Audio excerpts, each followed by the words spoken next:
퇴근길 라이브 시작합니다. 지금 시총 1, 2위를 다투는 엔비디아 젠슨 왕 회장이 1990년대 중반에 직원들을 월급 줄 돈이 없어가지고 그때 TSMC의 모리스 창 회장에게 편지했다는 거 아니에요. 그랬더니 모리스 창 회장이 바로 답장하고 또 전화도 했다는 유명한 일화 있죠. 그때 젠슨 왕이 32살, 모리스 창 회장이 딱 2배 64살이었다고 합니다. 그 모리스 창 회장이 지금 우리 나이로 94이니까요.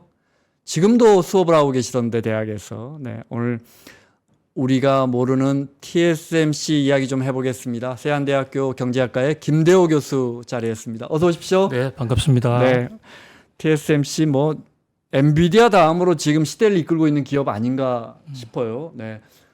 시총도 삼성전자보다 훨씬 높죠.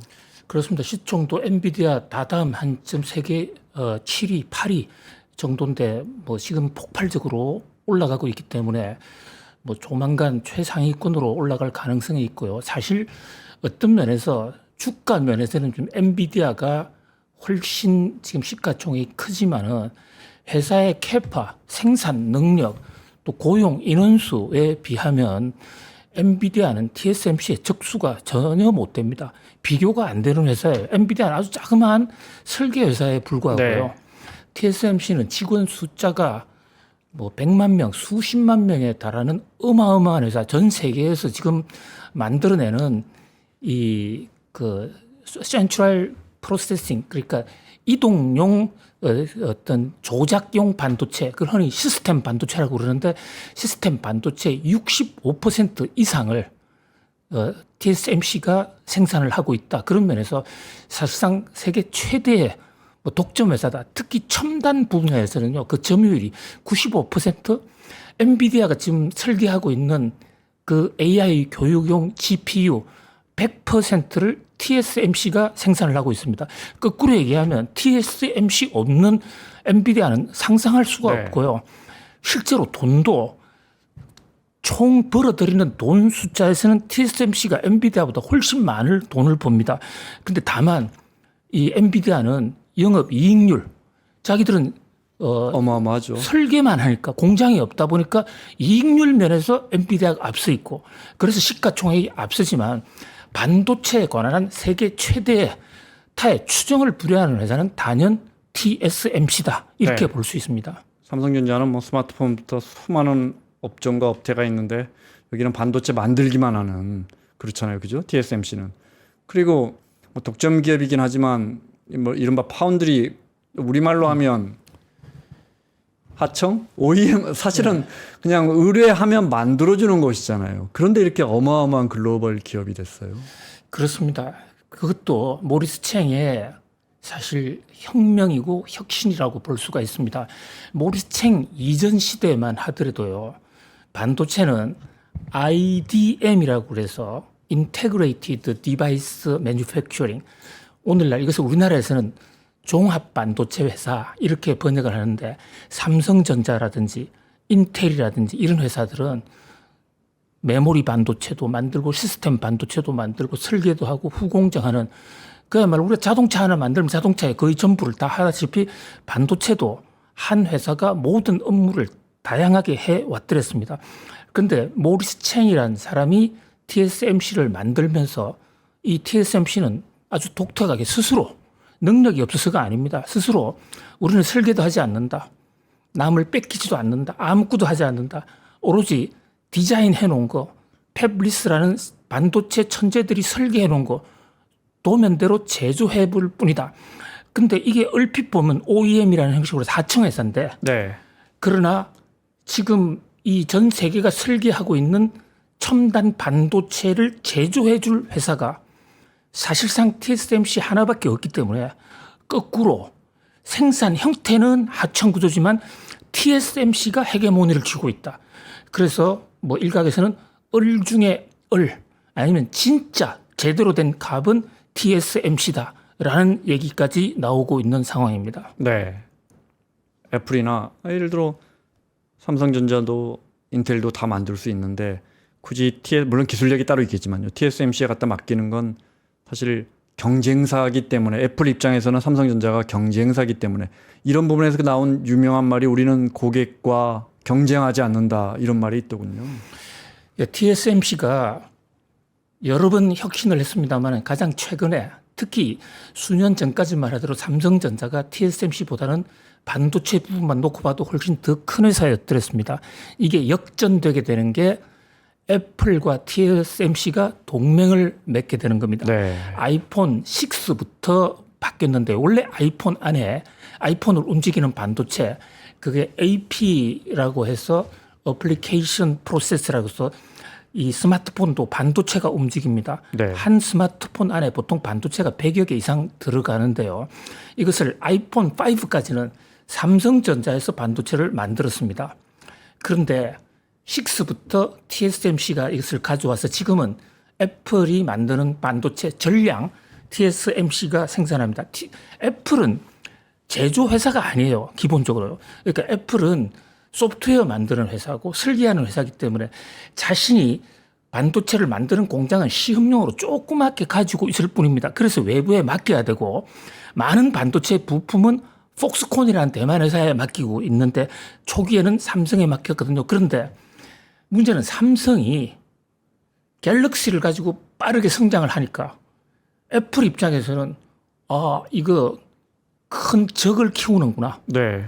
그래서 삼성과 애플이 갈등을 많이 빚었습니다. 그 공간을 치고 들어온 게 바로 TSMC가 우리가 만들어줬다. 우리는 지금 앵커님 잘 말씀하신 대로 우리는 고객과 경쟁하지 않는다. 우리는 절대 고객이 만드는 업종의 제품을 똑같이 만들지도 않고 아예 우리는 완성품 설계도 하지 않고 오로지 하청으로 제조만 한다. 이러니까 애플 입장에서는 너무나 안심이 되는 거예요. 그래서 TSMC로 가게 됐고 네. 그것이 이제 시장 마켓시어도 달라지고 지금 기술력에 있어서도 TSMC가 AP 부분에서 삼성을 훨씬 지금 훨씬 능가해버렸기 때문에 세계 우뚝 1등으로 서게 되는 그 배경 중에 하나가 우리는 고객과 경쟁하지 않는다. 우리는 고객이 시키는 일만 한다. 이것이 아주 독특한 전략이라고 볼 수 있습니다.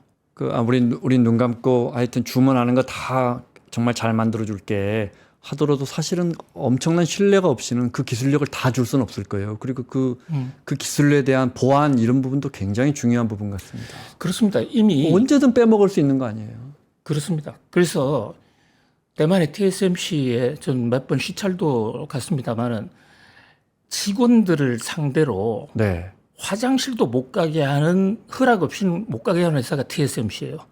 그 타이페이 옆에 신주쿠라는 그 신베이라는 네. 이 대만 반도체 단지가 있는데요. 그게 대만판 실리콘밸리라고 할 수 있는데 거기에 털을 잡고 있는 TSMC에서는 직원들이 화장실 가서 어떤 일을 할지도 모르기 때문에 카메라 작동 안 되는 것은 물론이고요. 모든 그러니까 휴대폰에 카메라가 작동이 안 되는. 휴대폰뿐만 아니라 PC조차도 회사에서 네. 지급을 할 때 카메라를 먹통으로 해서 만들어줍니다. 찍을 수가 없어요. 그다음에 이 PC에서 이메일도 사내 이메일 외에는 일치 안 됩니다. 요즘 와서는 그런 회사들이 좀 있지만은 80년대, 90년대부터 그런 정책을 쏜 거. 그다음에 아예 목적 자체가 이 회사는 절대 자기 제품을 만들지 않는 나라다, 아는 회사다. 그다음에요, 또 기술력에서도요, 이 바로 하청업체였기 때문에 전 세계 최첨단의 반도체를 하청을 받아서 TSMC만이 다양한 업무를 계속 만들어 왔기 때문에 기술력에서도 장기전에서 삼성을 오히려 앞장설 수가 있었던 거죠. 삼성 같은 데는 삼성은 메모리 분야에서 지금도 세계 1위입니다. 네. 근데 잘 아시는 대로 이 메모리라는 것은 현재 지금 전 세계 반도체 부가가치 중에 한 25%? 돈을 25% 정도 벌어주는 건데 물론 삼성이 1등이지만 그 기능이 성능이라는 거 그냥 기억하는 겁니다. 자, 반도체라는 게 아시는 분들은 잘 아시겠지만은 0과 1의 이진법. 그러니까 전기가 통할 때는 0, 전기가 통하지 않을 때는 1 해서 0, 1, 0, 1 계산을 하게 되면 단순하게 계산을 할 수 있는데 그걸 기계로 저 반도체라는 게 전기가 통할 때 안 통할 때 이러면 굉장히 빨리 계산할 수 있는 하나의 굉장히 단순한 기계지 않습니까? 그것을 그 메모리 기억을 시키는 것 자체는 정해진 패턴이 있습니다. 네. 그런데 거기서 삼성이 1등 했다는 것도 물론 대단은 하죠. 하지만은 그것은 계속해서 한 번 1등한 사람이 계속 1등도 할 수 있고 대량 생산도 가능합니다. 또 고용 그러니까 인건비 따먹기 같은 그런 아무것도 모르는 사람도 공정에 따라서 그냥 생산만 하면 돼요. 그런데 시스템 반도체는 그렇지가 않습니다. 지금 TSMC가 하는 반도체는 반도체 하나하나가 다 새로운 반도체예요. 그렇기 때문에 그것을 TSMC가 창설이 된 게 1987년인데 87년부터 세계 최첨단의 TSMC가 반도체를 해왔기 때문에 애플 입장에서는 삼성이 하는 것보다 TSMC가 중장기적으로 더 낫다. 물론 아이폰 5에서 6로 넘어갈 초기에는 제대로 TSMC가 할 수 있을까라고 걱정한 것도 사실이지만 네. 이내 완전히 지금 역전을 해서 지금은 뭐 TSMC가 안 하겠다 그러면 애플이 무너질 정도로 갑과 을의 관계가 바뀌어 있다 이렇게 볼 수 있습니다. 네. 정말 그 한가운데 모리스 창이라는 설립자, 뭐 대만 사람이지만 미국에서 공부했고 이렇게 보면 이미지도 그 KFC에 나오는 할아버지처럼 푸근하고 네. 31년생이에요. 네. 그렇죠? 그러면 우리 나이로는 94, 5 이렇습니다. 네. 네. 제가 워싱턴 특파원을 하면서 모리스 챙의 그 내셔널 프레스 센터에 왔을 때 인터뷰를 여러 번 한 적이 있는데요. 뭐 80년대부터 상당히 유명한 분이었지 않습니까? 지금 앵커님 말씀하신 대로 굉장히 후덕하신 분이고 굉장히 그 겸손하신 분이에요. 근데 이분의 살아온 인생을 보면 인생 역정이 저런 어떤 거의 부처 같은 달통한 사람을 만들었구나 하는 생각을 해 봅니다. 1931년 저장성 닝보에서 출생을 했습니다. 자, 그런데 중국이 1900년대 후반이라는 이 중국은요, 국가가 이미 청나라는 무너지고 그렇다고 해서 민주공화국 정부가 쓴 것도 아니고 국민당 정부와 공산당이 싸우고 있던 네. 그런 상황 속에서 일본이 만주국을 만들었고 심지어 난징까지 쳐들어와서 난징 대학살을 하지 않았습니까? 이 양반 집안이요. 이 모리스 챙 아버지가 그 은행원입니다. 그러니까 국제금융계 HSBC 같은 데도 있는 당시로서는 돈이 상당히 많은 분이었는데 네. 정치적으로 워낙 불안하기 때문에 한 곳에 살 수 없다. 그래서 국민당 정부가 있던 난징, 그 당시 짱제스가 국민당 정부가 난징에 있었거든요. 베이징까지만 하더라도 일본의 영향력 때문에 제대로 살 수가 없었는데 난징, 샹하이는 괜찮았습니다. 샹하이는 아시는 대로 조차 지역으로 해서 각 서방의 열강들이 점거하고 있었고요. 그런데 난징에 일본이 중일전쟁을 하면서 대학살을 해버립니다. 그때 주위 사람들 다 죽었습니다. 약 30만 명 정도가 죽었다고 그러는데 그때 일본의 대학살을 펴서 다시 홍콩으로 갔어요. 그런데 또 1940년대 국공내전이 벌어져가지고 네. 그 2차 대전이 시작이 돼요. 네. 2차 대전이 시작이 되는데 그 전까지만 하더라도 일본이 아시아 지역은 완전히 도미네이터, 그 지배를 하고 있었고 만주국 설립하고 샹하이, 난징까지 왔습니다. 그런데 이제 일본이 진주만 공격을 해서 미국의 역습을 받고 핵무기까지 맞고 1945년에 패망을 해서 돌아갑니다. 돌아가는데 우리는 그때 한반도는 해방이 됐지만 중국은 국민당 정부와 공산당 정부가 충돌을 합니다. 네. 45년부터 49년까지 엄청나게 싸웁니다. 그때 죽은 사람들이 일제 때 죽은 사람들보다 더 많습니다. 그런데 이 그 모리스 창의 아버지는 은행원이지 않습니까? 은행원으로서 여러 가지 틈을 보다가 도저히 살 수 없다. 그래서 그 요즘 북한 사람들이 탈북하듯이 뗏목배를 타고 홍콩에서 샹하이로, 샹하이에서 일본으로 해서 배를 타고 건너갑니다. 그래서 이제 미국으로 가는 게죠. 그때가 이제 1940년대 중후반. 네. 그때 모리스 챙도 어린 아기였는데 모리스 챙은 아버지가 난징이나 샹하이에 홍콩에 부잣집 아들이었기 때문에 외국인 학교, 영어권 학교를 다녔습니다. 영어를 잘했습니다. 그래서 대학 입학을 할 때 1949년에 입학해서 49 학번인데요.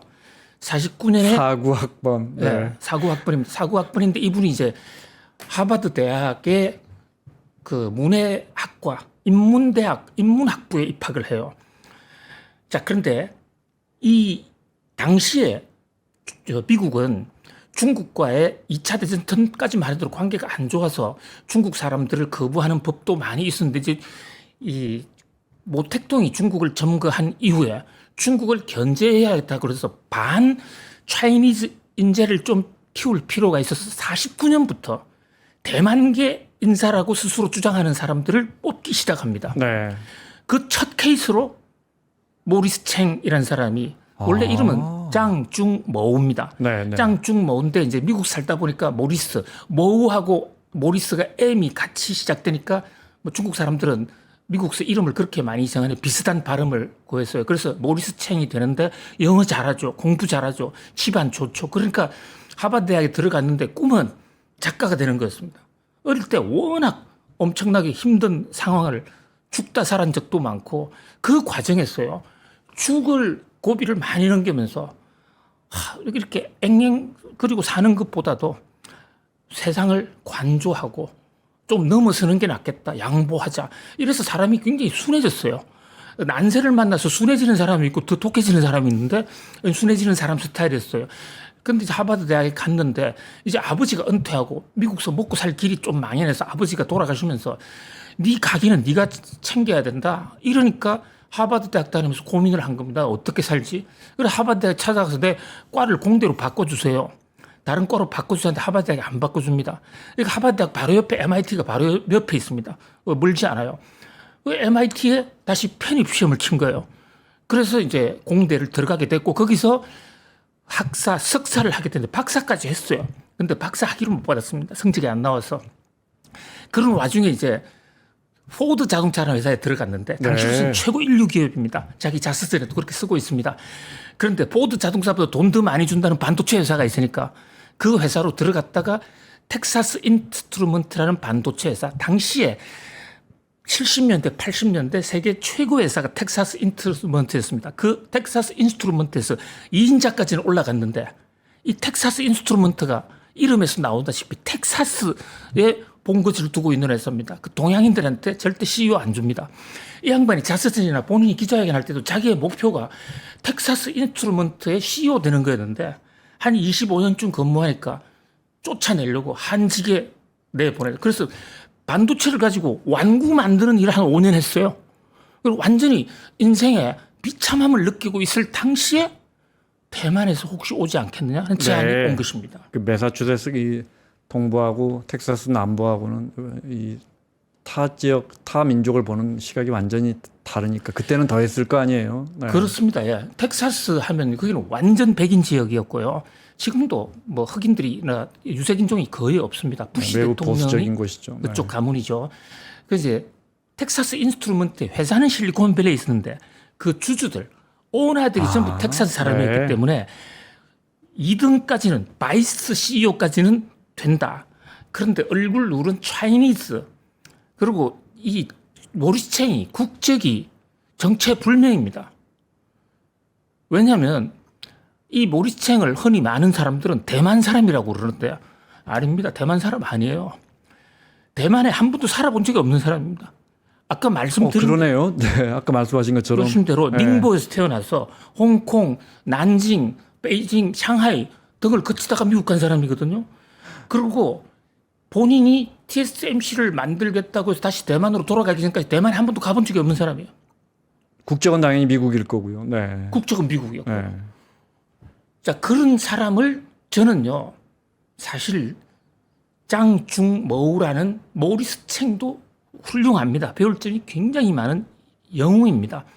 영웅인데 그보다는 이 모리스 챙이라는 대만 사람도 아닌데 그 사람을 대만으로 데려가서 대만 사람 국적을 주고 그 사람들한테 모든 기회를 준 그 대만 정부의 경제 블루프린트 구상과 리더십 이것이야말로 저는 TSMC를 있게 한 가장 영웅적인 스토리다.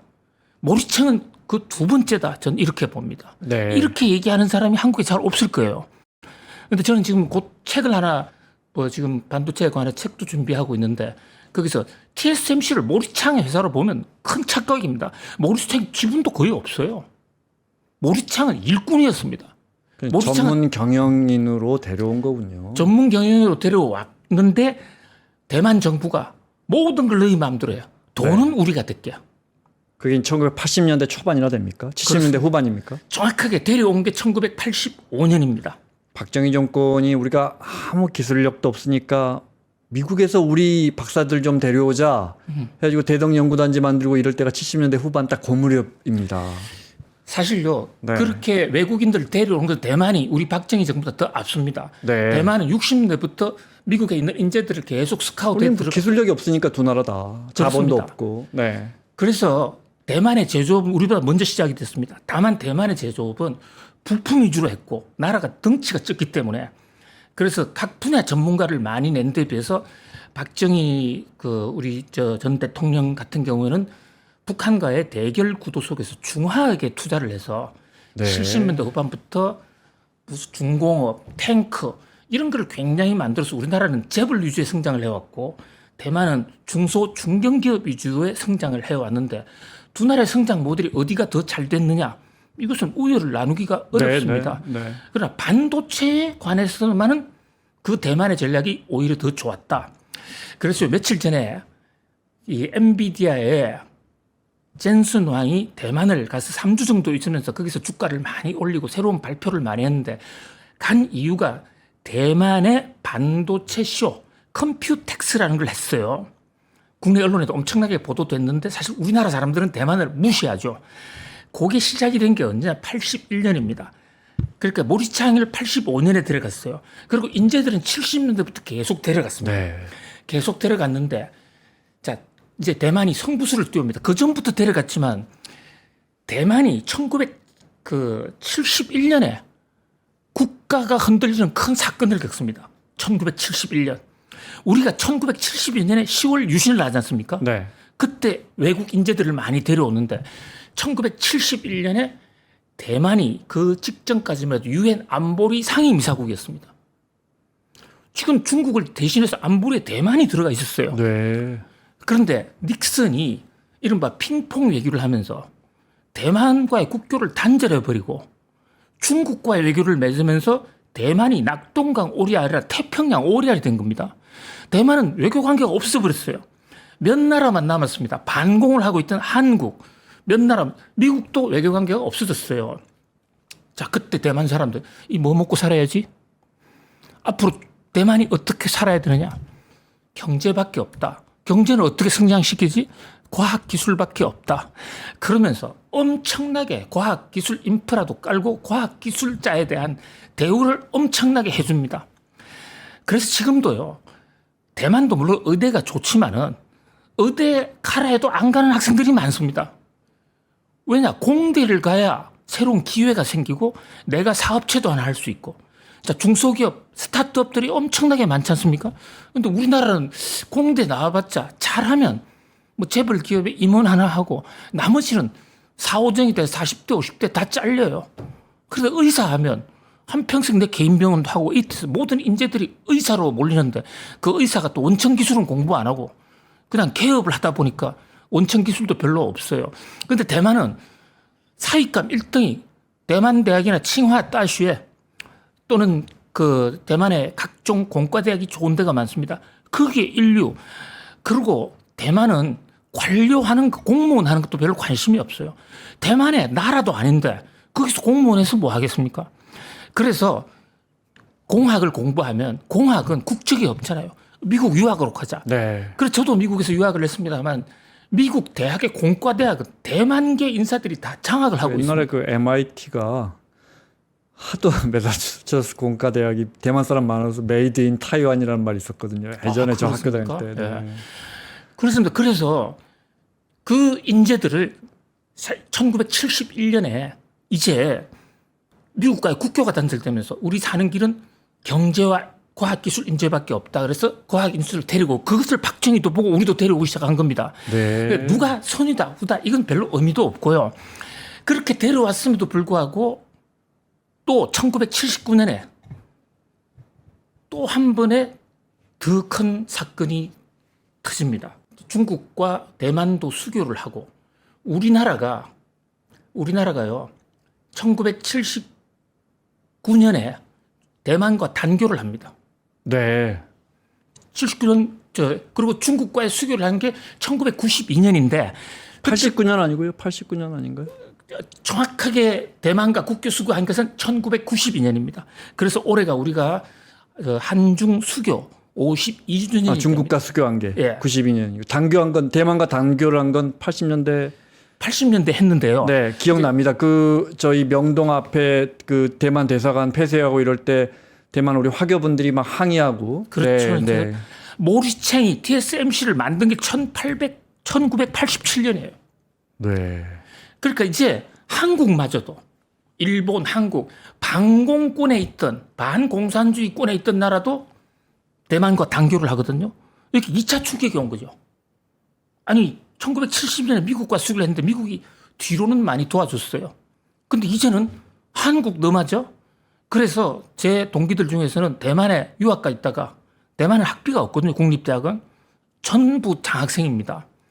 그런데 그 장학금을 줄 수 없다 해서 한국 학생 다 자릅니다. 뭐 그런 사건도 1980년대 초반에 일어났던 거예요. 그래서 비상 상황입니다. 자, 대만에 그 당시에 그 짱중모를 모셔오는데 1등 공신, 사람으로 얘기하자면 저는 단연 1등 공신은 옌자감이라는 분입니다. 옌자감. 대만 사람들은 잘 알 거예요. 네. 그러니까 총통인 거죠. 총통이었습니다. 네, 네. 그런데 총통 중에 아주 희귀한 총통이었어요. 대만의 초대 총통은 잘 아시는 대로 국민당 정부를 끌도 본토에서 싸우다가 져서 들어온 장개석입니다. 장찌에스라고 그러죠. 이 장찌에스가 발탁한 경제 관료 중에 최고 1인자가 옌자감입니다. 네. 그래서 경제개혁원 장관 모든 경제를 옌자감한테 맡겼어요.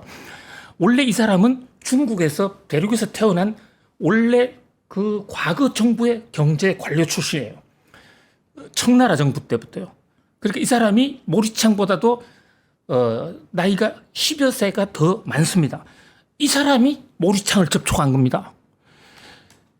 그런데 안 왔습니다. 안 왔는데 장제스가 죽습니다. 나이가 많아서. 장제스가 죽었을 때 그 아들 장친꼬라고 장경국이한테 정권을 넘겼는데 바로 넘길 수가 없었습니다. 나이가 좀 어리고 또 아들이 결혼을 러시아 사람하고 해가 국민적으로 좀 의심이 있었고 그래서 이례적으로 경제 관료인 옌자감한테 너가 총통을 해. 그리고 2번 하고 내 아들한테 물려줘. 그래서 총통을 물려주거든요. 그리고 장개석이 죽습니다. 그래서 장제석 죽은 대만에 우리나라에서는 별로 알려져 있지 않은 인물인데 옌자감이 경제 관료 출신이 대통령이 되는 겁니다. 우리나라에는 경제 관료 출신이 대통령 된 적이 한 번도 없어요. 아직까지요. 네, 네. 이 양반이 70년대부터 80년대 초반까지 총통 대통령을 하면서 반도체 컴퓨테크라는 그것도 만들고 그 유명한 모리챙을 모시고 오는데 모리챙이 잘 안 와요. 그런데 이제 자기가 은퇴하고 나서 바로 죽지 않아요. 지금 대만에 가면요. 옌자감 사저가 국립 순례지로 국가 문화재로 되어 있습니다. 네. 그만큼 존경받는 대만 경제를 일으킨 사람으로 되어 있거든요. 그래서 이 사람이 은퇴한 이후에 자기는 국가 원로로 있을 때 그거를 이제 승계한 장경국, 그러니까 장개석의 아들이죠. 2사람이 미국을 같이 찾아갑니다. 같이 3번 3고초려가 아니라 30초려를 했다는 거예요. 30고초려. 모리스창을 데려오려고. 모리창을 데려오려고요.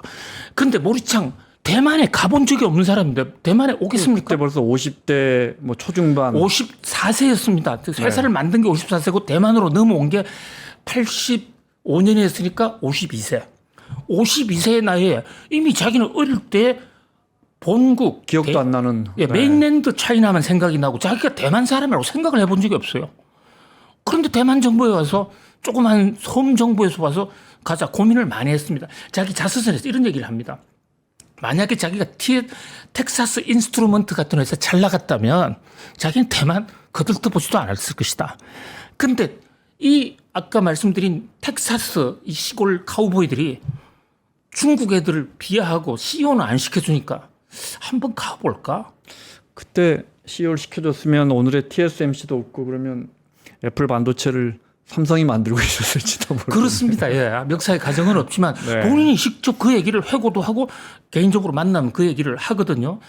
그런데 이제 조건이 연자감 전 총통과 현 총통인 그 장경국이 1985년에 그분을 데리고 오고 집도 주고 했는데 그때 데려왔을 때 그 유명한 대만의 ITRI라는 곳인데 우리나라의 뭐 과학기술원 같은데 과학기술의 총정보센터 거기 원장을 시킵니다. 반도체 회사 만들으라고 모셔온 건 아니에요. 전자정보 이런 건 네가 장관보다 더 높은 너는 반도체 대통령이야. IT 대통령이야 하고 너가 하고 싶은 거 다 한번 해봐.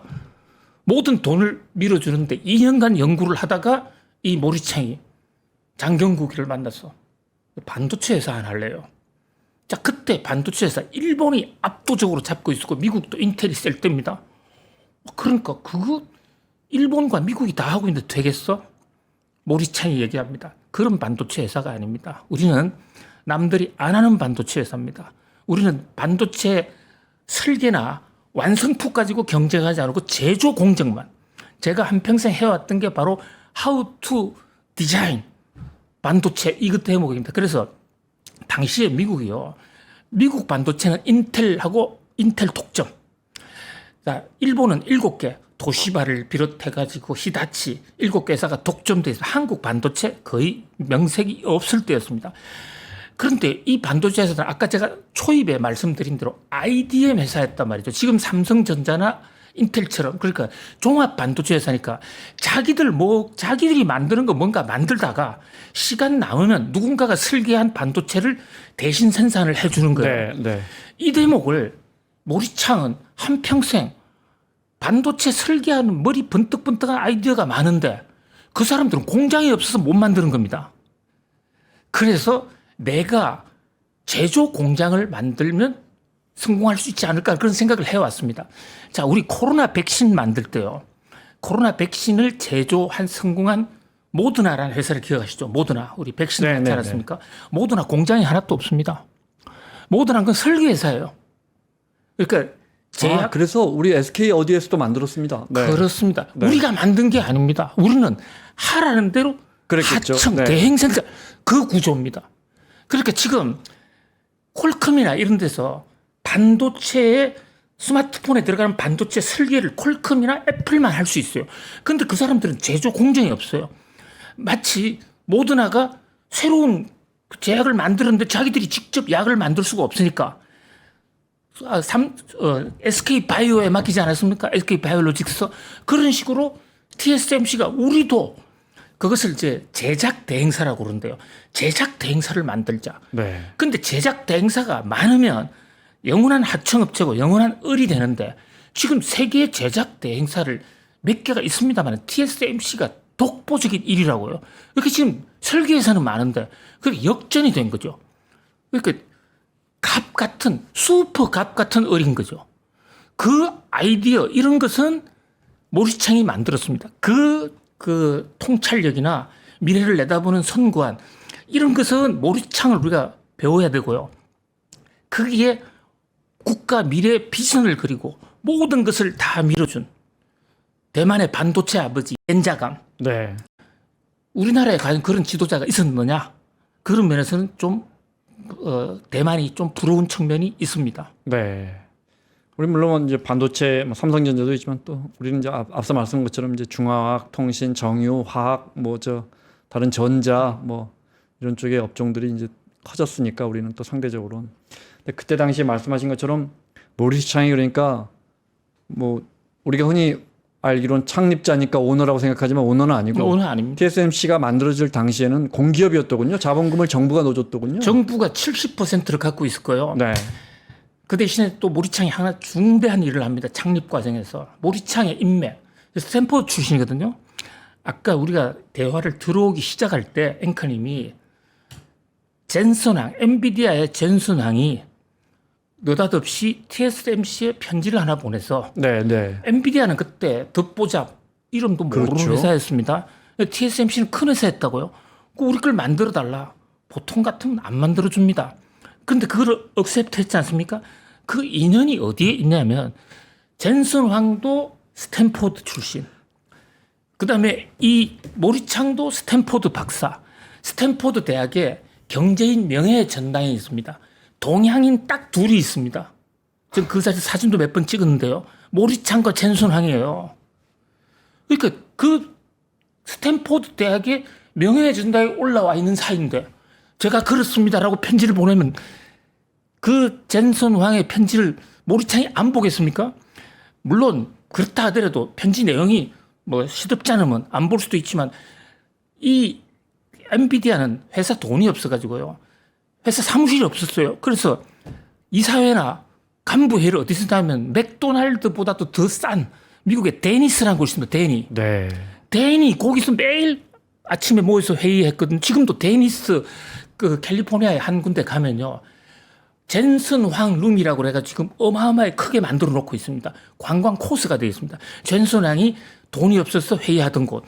어쨌든 이 이제 모리스 챙이 보는 눈도 있지만 그 지분의 70%는 대만 정부가 다 됐습니다. 나머지 30%그 인맥을 통해서 어디 걸 데려오느냐? 필립스 걸 데려옵니다. 필립스. 네. 자, 우리 박지성이 뛰었던 아인토벤. 필립스가 아인토벤에 있습니다. 아인토벤에 있는데 지금 반도체에 또 갑 중에 갑이 하나 있습니다. ASML이라고 그래서 네. 극자외성 노광 장비라 해서 EV 기계 만들어. 기계 한 대에 뭐 500억, 1000억 하는데 없어서 못 파는 아주 현미경보다 인체의 머리에 10억 분의 1 단위로 공정을 할 수 있는 그 초미세 공정. 그게 없으면 지금 첨단 반도체 못 만듭니다. 그거를 만드는 회사가 ASML인데 ASML이 필립스의 자회사예요. 이게 무슨 얘기를 들으냐면 미래를 내다보는 눈이 있으니까 장중모 모리챙이 네. 대만의 필립스를 네덜란드의 필립스 회사를 유치해 왔다는 거죠. 거기다 엄청난 기회를 줬어요. 그러니까 2대 주주가 필립스입니다. 그리고 왜 필립스를 데려왔느냐? 필립스가 나노 장비를 만드는데 제일 앞서가 있었으니까 니하고 내하고 공동 운명체가 되자. 네. 그래서 TSMC는 순수하게 대만 회사이라기보다는 그 출자 관계를 보면 대만과 네덜란드의 합작사다. 이렇게 봐야 되는 겁니다. 네. 그리고 지금도 대만 정부는 이제 어느 정도 회사가 성장을 하니까 정부 예산이니까 그것을 회수해야 되지 않습니까? 그래서 국제사회에서 IPO를 하고 많이 팔았습니다. 그래서 지금도 필립스라든지 미국의 사모펀드 이런 회사들이 대주주로 있지. 짱중모우는 지분이 0.몇 %도 안 돼요. 모리창의 회사라고 얘기하는 것은 잘못 알려진 것이죠. 네. 다만 모리창이 그 인재들, 대만에 있는 반도체 인재들, 지금 거기에 그 유더인이라는 사람, 웨이쩌자, 그 이제 후계를 맡아서 TSMC를 끌고 가는 인물들을 포함해서 이 모리스챙이 미국에서 끌고 간 그 중국계 미국인 반도체 인재가 약 10,000명에 달합니다. 10,000명. 어마어마한 거예요. 이것이 네. 지금 대만 반도체 엄청난 생태계로 다 TSMC에 있는 게 아닙니다. 그 자들이 대만의 패블리스가 굉장히 중요하거든요. 이 첨단 아이디어, 퀄컴이나 애플이 다 패블리스예요. 엔비디아도 패블리스 아닙니까? 네. 근데 대만의 패블리스가 3,000개, 4,000개입니다. 근데 우리나라의 패블리스 저 아는데 한 군데밖에 없어요. 세계 4위인가 5위 그 파운드리 회사도 또 대만에 또 하나 더 있더군요. 네. UMC라고요. 네, 네. 바로 아래 있는 회사. 그러니까 대만의 반도체는요. 생태계가 아주 튼튼합니다. 네. 스타트업부터 시작해가지고. 그러니까 왜 사람들이 대만으로 그래? 대만서 반도체를 만들려면 불편한 게 하나도 없어요. 반도체는 종합예술이거든요. 독불장군이 없는 세계입니다. 혼자서 아무도 할 수가 없어요. 이게 종합예술이기 때문에. 생태계가 다 연결이 되는데. 근데 대만수는 돼요, 그게. 물론 이제 미국이 그 시설도 미국으로 좀 가져가려고 하고 있습니다만은 자, 한때요. 미국이 이제 일본 반도체가 잘 나갈 때 80년대 중후반에 미국이 완전히 일본과 반도체 전쟁을 벌여서 일본 반도체 회사를 완전히 박멸시켜 버렸습니다. 완전히 공중분해를 시켰어요. 네. 그 타이밍에 그 시대를 잘 읽은 사람이 우리 한국의 삼성전자 이병철 회장이고, 그래서 저는 한국의 반도체 아버지는 누가 뭐라 해도 저는 이건희 회장보다도 훨씬 더 뛰어난 분이 그 아버지 전 이병철이라 이렇게 봐요. 이병철의 스토리는 다음에 한번 시간이 되면 네. 말씀을 드리기로 하고요. 근데 그때 미국이 왜 일본을 때렸느냐? 이 대목 우리 교과서에도 나와 있는데요. 여러 가지 이유가 있는데 일본이 그때 굉장히 오만했습니다. 일본이 경제적으로 좀 잘 사니까 미국이 때린 게 아니에요. 오만해가지고 노라고 말할 수 있는 일본 해가면서 네. 반도체를 자기들이 제일 많이 생산하니까 미국에 반도체 안 줄 수도 있어? 총리가 그런 얘기를 한번 한 거예요. 난리가 났어요, 미국에서. 일본은 동맹인 줄 알았는데 반도체를 안 줄 수 있다고? 요즘 반도체 전쟁을 보면 그 당시에 반도체 전쟁은 훨씬 더 심했어요. 놀랐습니다. 그런데 일본에 유명한 사건이 있습니다. 이 도시바, 히다치 이런 친구들이에요. 네. 미국의 반도체 기술을 훔쳐요. 지금 중국이 훔쳐내는 것처럼 그렇게 시작했어요. 많이 훔쳐가지고, 그러니까 미국이 FBI를 동원해가지고 트랩을 겁니다. 함정 수사를. 그 함정 수사에 도시바, 히다치가 딱 걸려듭니다. 그 벌금으로 엄청난 금액을 내면서 회사는 다 무너진 겁니다. 근데 그 반도체를 빼다가 어디를 갖다 줬느냐? 러시아에 소련에 팔아먹었습니다. 그때 그래서 미일 간의 감정도 안 좋아서 다이아드 1편 같은 거 보면 네. 80년대 나온 보면 나쁜 짓 하는 사람들 일본 사람들이잖아요. 영화도 그렇습니다. 영화도 네. 정말 잘 아시네요. 그 기회를 한국과 대만이 잘 활용한 거예요. 그런데 그 잠수함이나 무기는 반도체 없으면 안 됩니다. 그때나 지금이나. 그러겠죠. 그런데 설계 도면을 다 가져갔는데 러시아 반도체 못 만드는 거예요. 그거 가지고 설계 도면 가지고 그 잠수함을 못 만드는 거예요. 왜냐, 제가 이 말씀을 드린 건 반도체는 생태계다. 혼자 살 수 없는 겁니다. 네. 그래서 국제 연대가 중요한데 지금 대만의 국제 경쟁력, 대만의 반도체 생태계가 가장 앞서 있습니다. 그 미국보다 더 앞서 있어요. 다만 대만의 반도체 회사가 하나 없는 게 있습니다. 없다기보다도 우리보다 약한 게 딱 하나, 메모리입니다. 메모리는 한국이 워낙 잘하니까 네. 대만은 사오면 되지 해서 메모리를 별로 하지 않은 겁니다. 그런데 지금 대만 메모리는 마이크론도 만들어내고 중국 YMTC도 만들어내고 메모리 만드는 회사는 다수가 존재하거든요. 그렇기 때문에 사오면 된다고요. 물론 우리가 메모리 부분에서 1등을 하고 있는 삼성전자 정말 자랑스럽죠. 또 HBM이라는 고대역 반도체 부분에서도 1등을 하고 있는 SK 하이닉스 자랑스럽지만은, 그러나 대만은 우리보다 한 걸음 더 나아가고 있다. 대만이 저 작은 섬나라서 지금까지 망하지 않고요. 1인당 GDP가 우리보다 더 높습니다. 그렇게 유지해오고 있는 것은 반도체입니다. 거기에 양대축이 있는데 그 1등 공신 하나는 실물 분야에서 뛴 사람은 모리스챙이고 정부 정책적으로 엔자감 연자감이다. 전 감히 그런 두 사람을 말씀드리고 그런 싶습니다. 사람이 있었군요. 네. 우리가 메모리 시장에서 뭐 시장 점유율이 하이닉스까지 합치면은 뭐 7-80% 되지 않습니까? 근데 우리가 이게 반도체 이제 이건희 회장 때 이건희 회장 때 모리스 창을 스카우트 하려고 했었던 적이 진짜로 있어요? 만든 말이에요? 뭐 진짜 있었어요? 그게 그 1989년에 대만에 행사가 있었을 때 이건희 회장이 대만을 갔어요. 그래서 이제 대만에서 그 좋은 질문을 해주셨는데 대만 반도체 사람들과 많이 만납니다. 삼성전자는 반도체 분야뿐만 아니라 삼성전자의 많은 부품을 대만의 폭스콘이나 이런 데서 제휴하고 있거든요. 그러다 보니까 대만과의 관계가, 전자업체는 대만과의 관계가 굉장히 많습니다. 그런데 폭스콘이라는 회사 잘 아시잖아요. 네. 아이폰 만드는. 삼성전자의 아이폰, 그러니까 하드웨어 부품은 그 폭스콘이 만들어주고 거기 들어가는 반도체는 TSMC가 만들고 있는 거죠. 그래서 사실 어떻게 보면 애플은 그 껍데기만 보면 대만 거죠. 속에 있는 아이폰 오퍼레이팅 시스템만 그렇죠. 네. 미국 그거든요. 자, 그런데 이제 이 대만의 TSMC의 꾸어 타이밍이라는 분이 계세요. 꾸어 타이밍. 우리나라 정주영 회장하고 비슷해가지고 대통령 선거에 계속 출마해가 떨어진 분이에요. 우리 정주영 회장도 여러 번 했지만 결국 뜻을 이루지 못했죠.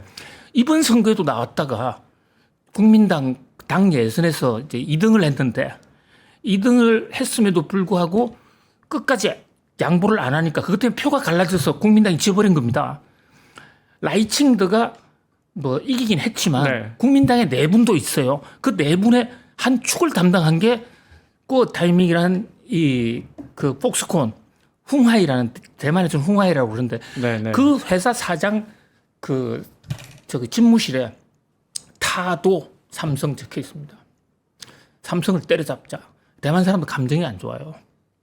왜냐하면 우리가 대만과 국교 단절할 때 너무 대만과 전혀 상의하지 않고 너무 전격적으로 해서 대만에서 반한 감정이 한때 엄청나게 나빴습니다. 우리는 중국 때문에 어쩔 수 없기도 했지만 그러나 미국 같은 데는 단교를 할 때 한쪽에 친미 인사들을 남겨놓았는데 우리는 완전히 다 떼버린 거예요. 자, 거기다가 폭스콘하고 삼성이 경쟁을 하면서 가격 인하 담합을 했는데 그 국제공정거래위원회에서는 가격 인하 담합을 할 경우에 먼저 자진 신고한 사람은 처벌하지 않는 리유니언식 규정이라는 게 있습니다. 우리도 있습니다. 그게 국제공정거래위원회 굉장히 중요한 규정이거든요. 같이 담합을 했고 삼성이 담합을 했다고 신고하고 삼성만 벌금 안 먹고 폭스콘이 엄청나게 맞았습니다. 그런 적이 있었어요? 지금도 언론에 검색해 보시면 그래서 이제 대만 사람들이 한국을 별로 안 좋아하는데 이건희 회장 입장에서는 시스템 반도체를 해야 되기 때문에 이건희 회장의 공은 시스템 반도체에 눈을 뜬 겁니다. 그 전까지만 해도 이병철 회장은 오로지 메모리. 그래서 네. 메모리 세계 1등을 했습니다. 그런데 이게 오래 가지 못한다. 결국은 시스템으로 시장이 수렴된다는 것을 알고 많은 노력을 했고 그 중에 한 사람이 바로 이제 이 대만의 TSMC 그 모리챙을 스카우트하려고 아침 식사를 했대요. 근데 모리챙은 지금 대만에서 모든 혜택을 다 받았고 근데 85년에 와서 87년에 회사를 만들었는데 이건희 회장이 89년에 자기를 접촉했다는 겁니다. 자기 자서전에 그렇게 나와 있어요. 89년에 그때가 이제 시스템이 약 시작할 때거든. 시스템 반도체가. TSMC가 시스템을 하고 나니까 시스템이 잘 된다. 파운드리가. 그러니까 아예 이병철 회장은 통째로 모리챙을 데려가려고 당신 얼마 받고 있습니까? 그게 10배를 주겠다. 그래서 많이 흔들렸대요. 그리고 모든 걸 다 해준다 그러니까. 그런 게 자서전에 나오는군요. 상당 부분 거의 70살 다 되셨을 텐데 계산해 보면요. 그렇죠. 네. 그래서 이제 그거를 당신이 얘기하지 않고 한참 지나서 얘기를 했어요. 그리고 기자들하고도 얘기하면서 그때 왜 찾아왔습니까? 여기 이건희 회장이 시스템 반도체 파운드리 지금 삼성도 파운드리를 하는데 점유율이 TSMC가 62%, 삼성이 10%예요 지금. 그리고 첨단 반도체의 시스템 파운드리는요 95%가 TSMC가 합니다. 삼성은 그 분야 잘 못해요. 네. 지금 3나노 했다고 하지만 지금 오늘도 지금 난리가 났지 않습니까? 3나노 웨이프 공장이 났다는 등 삼성은 아니라고 그러고 있는데요. 웨이프가 고장이 났으면 수십만 개를 버렸다. 이게 언론에 나고 난리가 났어요 오늘. 아무튼 이런 얘기가 나오는 것도 사실 아니기를 바라는데 아니겠죠. 삼성이 아니라고 그러니까. 그런데 그럼에도 불구하고 이런 얘기가 나오는 것은 이런 최첨단 공정에서 아직도 삼성이 TSMC에 조금 부족하기 때문인데 그것을 이건희 회장은 알고 모리챙을 데려왔으면 역사는 바뀔 수 있었던 거죠. 네. 참. 근데 완전히 그분이 대만 사람이 되기 전에 조금 더 일찍 모셔왔어야 된다는 아쉬움이 있죠. 교수님이 들려주시는 이 모리스창과 TSMC의 그 옛날 이야기 중에 얼마나 많은 부분에서 이거 하나만 잘못했을 때 우리 산업과 직결되는 정말 뭐 역사의 가정은 없지만 아까 말씀하신 것처럼 우리하고 대만이 워낙 지금 반도체 산업에서 첨예한 경쟁 관계에 있다 보니까 그런 스토리가 다 있었군요. 우리는 흔히 우리는 이게 양산형 많이 찍어서 많이 파는 어떻게 TSMC가 한 2만 개 정도의 종류의 반도체를 지금도 만든다. 우리 뭐 이제 엔비디아의 뭐 중요한 몇 가지만 만드는 줄 알았더니 어떻게 그렇게 고객들이 원하면 콕 집어서 만들어 준대요. 진짜 TSMC 경쟁력을 앵커님 콕 찔러 주시는군요. 그게 경쟁력인데요. 모리창의 전략이기도 하고요. 모리창이 56세 나이에 창업을 했다가 70몇 살에 한번 은퇴를 합니다. 이사회 의장으로만 있었는데 글로벌 금융위기 때 어려우니까 또 한 번 더 나가요. 다시 회장으로 이제 두 번째 들어갑니다. 회사가 어려우니까 이사들이 우리 모리스 창, 장중무 우리 아버지 한번 다시 와주세요. 이렇게 된 겁니다. 근데 뭐 돈도 많고 더 이상 부족한 게 없던 사람이었지만 반도체 회사는 다시 간다. 이런데 그때가요. 그 글로벌 금융위기 상황이었거든요. 2008년에요. 예. 2007년, 2008년. 네. 다른 회사들 전부 생산 규모 줄일 때. 그때 유명한 그 대만에 가면 사탕수수밭이 있습니다. 이 대만에서도 대만 제일 북쪽이 수도가 있는 쪽이 타이페이고 타이페이 밑에 타이중 우리나라 대전 같은 타이중이 있고 저 남쪽에 타이난이라는 곳이 있고 더 남쪽에 건띵이라는 곳이 있어요. 건띵과 타이난은 부산과 목포 정도 위치라 이렇게 보시면 되는데 대만의 반도체 천재들이 다 거기서 나왔습니다. 남쪽에서. 남쪽 천재들이에요. 네. 왜냐하면 북쪽은 북쪽만 해도요. 일단 정계 뭐 인맥도 있고 그렇지만 남쪽은 대만 내에서도 소외받든지 자기의 기술 능력, 기술 없으면 입신양명하지 못하는 그런 세상이기 때문에 남쪽 사람들이 공대가 훨씬 더 많고 남쪽의 공대들이 상당히 유명해요. 네. 그래서 젠슨황 대만의 타이난 출신이에요. 타이난. 그뿐 아닙니다. 지금 젠슨황이라는 엔비디아 그 창업주가 원래는 AMD라는 곳에서 근무하다가 AMD에 출세가 안 되니까 회사 버리고 회사 하나 만들자 해서 데니스라는 음식점에서 엔비디아를 만들거든요. 자기가 원래 근무하던 AMD 지금 원래는 훨씬 더 컸던 회사예요. 그 회사의 CEO가 리사 수입니다. 네, 네. 리사 수인데 리사 수하고 이 젠슨 황하고 아주 가까운 친척이에요. 어렸을 때부터 잘 알던 사람이에요. 그렇다면서요. 네. 타이난 출신이고 그뿐만이 아니라 그러니까 이 젠슨 황 아버지 형제 중에 여자 형제가 있지 않습니까? 여자 자매. 여자 장배가 시집가서 그쪽에서 태어난 인물이 리사 순 거예요. 그러니까 오촌 탕숙 관계예요. 정확하게. 그러니까 그 남쪽 사람들이 굉장히 많은데 거기에 TSMC가요. 그 글로벌 금융위기 때 다시 이 짱중모가 돌아가가지고 처음 먼저 한 게 다른 회사들은 반도체 공장을 다 줄였습니다. 우리 삼성도 줄였고 다 줄였습니다. 근데 이 양반은 가서 돈이 많이 남아있던 회사였고 지금도 현찰이 많은 회사입니다. 그 사탕수수발 남쪽에 사탕수수발 다 사들였어요. 그때 이제 기자들도 또 학계에서도 이게 미친 거 아니야? 장충모고 사탕수수밭도 왜 사? 거기다가 엄청난 공장을 짓는 겁니다. 네. 반도체 팹을 지금. 그 다음에요. 그 반도체 공장 중에 낡은 공장들이 있습니다. 옛날 그 리가시 반도체라 해가지고 아주 옛날에 트랜지스터 라디오 만드는 이런 낡은 반 거기 전부 리노베이션을 다 한 겁니다. 그러니까 지금 삼성의 공장이라는 것은 규격화된 것을 대량 생산 제일 빨리 세계 1등 세계 최고의 메모리를 세계 가장 빨리 만들어냅니다. 그런데 TSMC는 그렇게 하면 삼성을 따라올 수가 없잖아요. 우리는 세상에 없던 새로운 반도체, 모든 다양한 형태의 새로운 걸 만든다. 그런데 시장은 점점 새로운 그쪽의 시장이 커지는 거예요. 자동차도 반도체가 있어. 그럼 메모리는 기본으로 좀 들어가지만 자동차를 움직이는 시스템 반도체. 우리가 코로나 팬데믹 때도 현대자동차 반도체가 없어서 못 팔았습니다. TSMC 공급을 안 해주니까. 그러니까 TSMC는 안 만드는 반도체 제품이 없는 겁니다. 그러니까 약 한 종류가 2만 개, 3만 개? 네. 그러니까 새로 설계하는 사람은 TSMC로 가게 돼 있는 것이죠. 양산하지 않으면 경제성이 떨어질 것 같은데 반대로 말하면 주문형, 그러니까 커스터마이즈도 돼 있으니까 우리가 안 만들어주면 너희 못 가져가잖아. 그럼 또 가격을 후하게 받을 수 있습니다. 그렇습니다. 이게 이제 반도체 산업의 특성상 다른 반도체 회사들은 자기 제품 만들어내는데도 여념이 없기 때문에 대행 생산해 주는 곳이 없는 거예요. 근데 우리나라의 SK 바이오로직스는 자기 제품 만드는 데가 아니고 다른 나라가 만들어 놓은 제약을 그냥 대량 생산해 주는데, 또 삼성 바이오로직스라는 제약회사는 뭐 설계가 끝난 거 만들어 주는, 네. 그러니까 원천 기술을 만드는 데 회사가 아니잖아요. 근데 반도체 회사는 인텔 원천 기술을 자기가 만들고 자기가 생산하고 시설 좀 남으면 빌려주는데, 현재 세상이 바뀌다 보니까 많은 천재들이 만들어내는 이 패블리스의 반도체 설계는요, 공장이 없어도 돼요. 머리만 있으면 되거든요. 이 머리 있는 천재들이 디자인을 그리는 겁니다.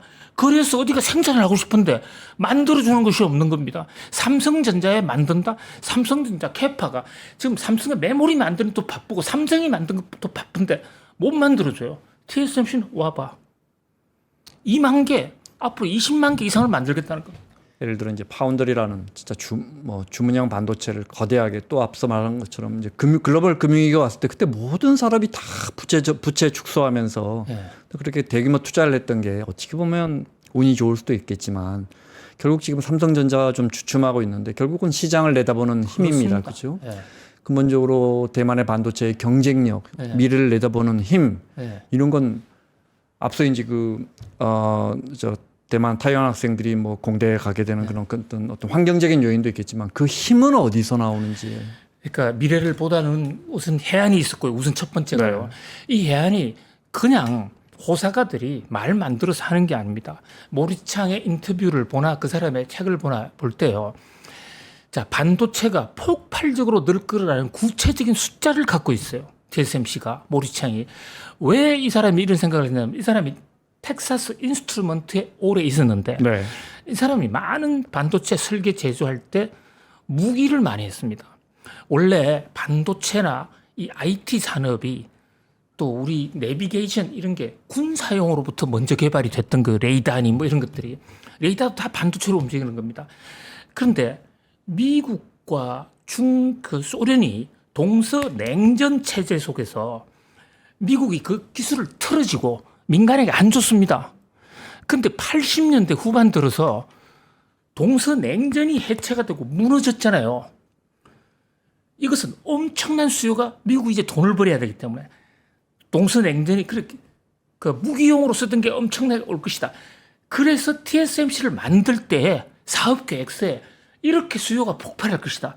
그것을 연자감이나 장경국이 보고 설마 다들 안 믿었어요. 근데 지금 현실은 반도체 수요가 그 모리창보다 훨씬 더 많다. 자, 그 다음에 두 번째는 대만에는 독점 기업이 없습니다. 그러니까 무슨 얘기냐면 아까 우리는 중화학공업을 만들었다. 이게 장단점이 있어요. 근데 집중돼 있는 기업은 반도체에는 맞지가 않습니다. 저는 좀 감히 말씀드리지만 한국의 반도체 생태계 중소기업이 크지 못하는 것은 삼성전자의 독점 때문이다. 삼성전자가 혼자 다 하려고 중소기업을 다 죽였다. 저는 이렇게 봅니다. 무슨 말이냐면요. 삼성이 잘할 수 있는 거, 중소기업이 잘할 수 있는 것은 큰데 생태계에 우선 반도체 관련 회사의 숫자가 대만은 30만 개, 30만 개. 우리는 1000개가 채 안 돼요. 이런 식으로 할 수가 없는 것이죠. 우선 TSMC 자기도 독점하는 게 아니잖아요. 만들어주기만 하는 거예요. 대행만 해주는 거. 그걸 가지고 이득을 보는 그 반도체의 그 설계 주인들은 다 따로 있고요. 우리 지금 SK 하이닉스가 HBM을 만들면 엔비디아하고 붙여가지고 전 세계 인공지능 교육용으로 나갑니다. 어디서 조립을 하느냐? 대만 가야만 조립이 됩니다. 왜? 패키징이라는 게 있는데요. 후 패키징. 메모리하고 비메모리가 하나에 붙어야 되거든요. 그 붙는 거 그게 패키징인데 그런 생태계 쪽에서 대만이 앞서인 그런 생태계를 두루두루 성장을 시켰다. 이것이 대만 반도체의 경쟁력이다. 저는 이렇게 한마디로 말씀드릴 수 있습니다. 알겠습니다. 이게 저 모리스 창 이야기 더 드려야 되는데 시간 때문에 마무리하겠습니다. 다음에 교수님 나오시면 이병철 회장과 이건희 회장의 반도체 이야기도 한번 부탁드릴게요. 그렇습니다. 한국의 네. 반도체 아버지 이것도 우리가 메모리 부분에서 1등 했다는 것도 대단한 겁니다. 네, 그때 그 숨은 이야기도 좀 듣도록 하겠습니다. 자, 세안대학교 경제학과의 김대호 교수님과 함께 TSMC 그리고 모리스 창의 우리가 모르는 뒷이야기, 우리는 고객과 경쟁하지 않는다 말씀드렸습니다. 고맙습니다. 감사합니다.